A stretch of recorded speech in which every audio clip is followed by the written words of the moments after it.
नमस्कार मित्रों, मैं हूं दिनेश शर्मा और आप देख रहे हैं यूट्यूब चैनल विलेज पंडित ब्लॉग। आप सबके बीच में सनातन धर्म के वेद शास्त्रों पर आधारित कुछ ऐसे विषय जो आपकी उन्नति में विशेष रूप से सहायक होंगे, मैं आप सबके बीच में शेयर कर रहा हूं।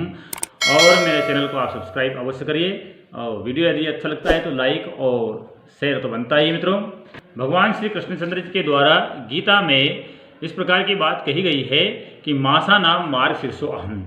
जी हाँ, आज के इस वीडियो में आप सबके बीच में भारतीय सनातन हिंदू धर्म के जो हिंदू मास होते हैं, 12 मासों में से 9वां मास मार्गशीर्ष मास या अगहन मास भी हम इसको कहते हैं, यह भगवान का ही स्वरूप बताया गया है। साक्षात भगवान ने ही यह बात कही है कि मासों में मार्गशीर्ष या अगहन मास में हूँ।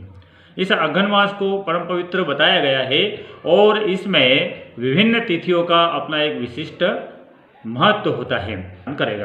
तो चलिए आज मैं आपको 12 मासों में से अगहन मास महात्म्य के बारे में कुछ महत्वपूर्ण जानकारी बताता हूं, जिनको यदि आप अपने जीवन में उतारते हैं और इस अगहन मास में मार्गशीर्ष मास में यदि आप इन उपायों को करते हैं तो अवश्य ही आपकी समस्त मनोकामनाएं पूरी हो जाएगी। मार्गशीर्ष कृष्ण पक्ष की जो अष्टमी होती है वह भैरव अष्टमी होती है। इसमें भगवान रुद्र के जो भैरव अवतार है, जो आपके कुल भैरव है, जो गांव के भैरव है, इनका विशेष रूप से पूजन अर्चन किया जाना चाहिए। साथ की अष्टमी, कृष्ण पक्ष की अष्टमी के बाद में जो एकादशी आती है, यानी कि मार्गशीर्ष कृष्ण पक्ष की एकादशी, जिसको हम 11 कहते हैं, उस मार्गशीर्ष कृष्ण पक्ष की एकादशी के दिन ही एकादशी की उत्पत्ति हुई है, इसलिए उसको उत्पन्ना एकादशी कहते हैं। जो पंचमी तिथि है शुक्ल पक्ष की, उसमें भगवान श्री राम जी का सीता जी के साथ विवाह हुआ है। बड़े हर्ष उल्लास के साथ में मार्गशीर्ष मास में भगवान श्री सीता रामचंद्र जी के विवाह उत्सव को उस तिथि पर मनाया जाता है।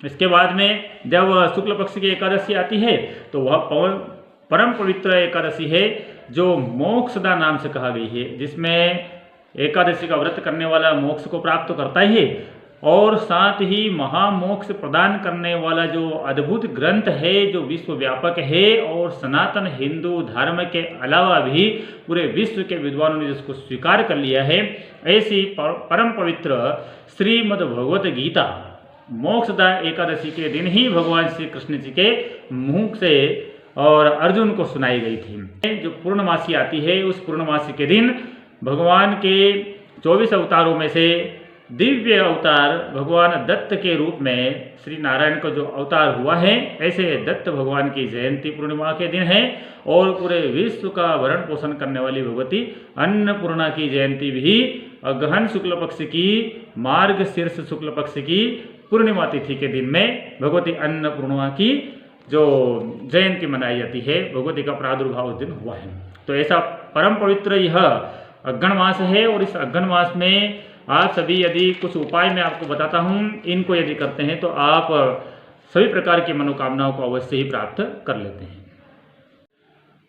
चलिए मित्रों, परम पवित्र अगहन मास में क्या किया जाना चाहिए जिससे आपकी सब मनोकामनाएं पूरी हो जाए, तो मैं आपको बताता हूँ कि पूरे अगहन मास में कार्तिक मास की तरह ही विष्णु सहस्त्र का पाठ करना चाहिए, गीता जी का पाठ करना चाहिए। गजेंद्र मोक्ष का पाठ करने से आप समस्त प्रकार के ऋणों से मुक्त हो सकते हैं। साथ ही यदि आप मार्गशीर्ष में भगवान श्री हरि को दूध से स्नान कराते हैं, संपूर्ण मास में यदि भगवान के ऊपर आप दूध अर्पण करते हैं, तो इससे आपकी समस्त मनोकामनाएं पूर्ण हो जाती है और विशेष पुण्य आपको प्राप्त होता है, ऐसा स्कंद पुराण में बताया गया है। स्कंद पुराण के अंतर्गत ही मार्गशीर्ष मास का महात्म्य बताया गया है।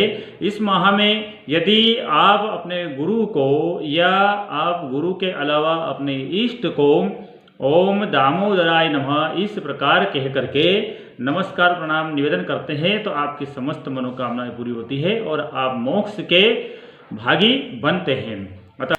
यदि आपके अपने पूजन के स्थान में, आपके घर के अंदर मंदिर में यदि शंख है तो उस शंख में आप जल भरिए और जल को भगवान के ऊपर घुमा करके शंख में रखा हुआ वह जल यदि आप अपने पूरे घर में छींटते हैं तो इससे आपके घर की समस्त नकारात्मक शक्तियां जो है वह भाग जाती है और आपके घर में उत्तम सुख शांति समृद्धि का वातावरण बनने लगता है। अतः यदि आप अगहन मास में कार्तिक मास की तरह ही भगवान श्री हरि की पूजन करते हैं। और पूजन में यदि आप विशेष रूप से तुलसी दल या तुलसी की मंजरियाँ भगवान के ऊपर अर्पण करते हैं तो आप समझ लीजिए कि आपसे बड़ा भाग्यशाली कोई नहीं है।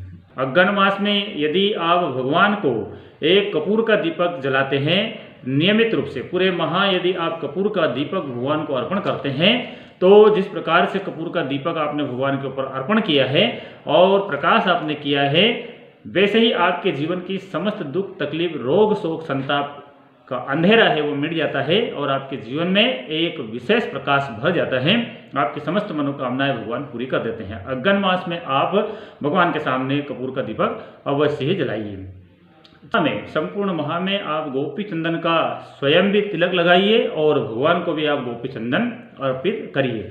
भगवान श्री कृष्णचंद्र जी को गोपी चंदन बहुत ही प्रिय है। स्कंद पुराण के अगहन मास या मार्गशीर्ष मास के विशेष महत्व में यह बात बताई गई है कि आप यदि भगवान को गोपी चंदन अर्पण करते हैं तो आपकी समस्त मनोकामनाएं भगवान श्री हरि की कृपा से पूरी हो जाती है।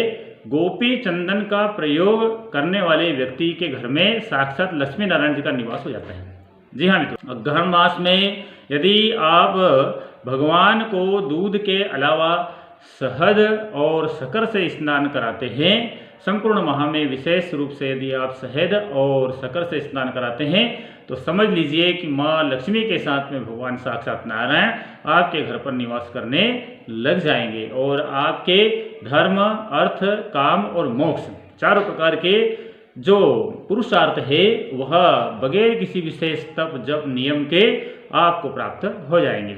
मित्रों, अगहन मास में कार्तिक मास में आपके पूजा स्थल पर घर में यदि शंख है तो बड़े ही सौभाग्य की बात है। आप शंख की भी विधि विधान के साथ में पूरे मास यदि पूजन करते हैं तो भगवान आपकी समस्त मनोकामनाओं को पूरी करते हैं।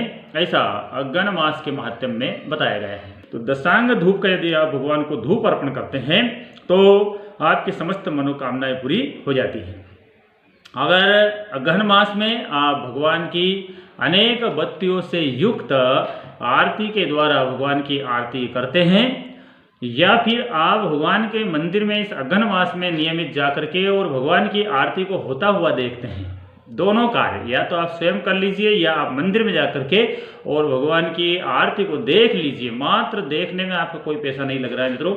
यदि आप भगवान की आरती को होते हुए देखते हैं तो अगहन मास में आपके द्वारा भगवान की आरती के देखने मात्र से आप मोक्ष के भागी बन गए। आपका मोक्ष होना तय है और ब्रह्म हत्या इत्यादि भयंकर जो पाप है उनसे भी आप मुक्त हो जाएंगे। तो मित्रों, आज के अगहन मास महत्व में मैंने आप सबके बीच में इस वीडियो के माध्यम से छोटी छोटी बातें बताई हैं। आशा करता हूँ आपको यह वीडियो बहुत अच्छा लगा होगा। आप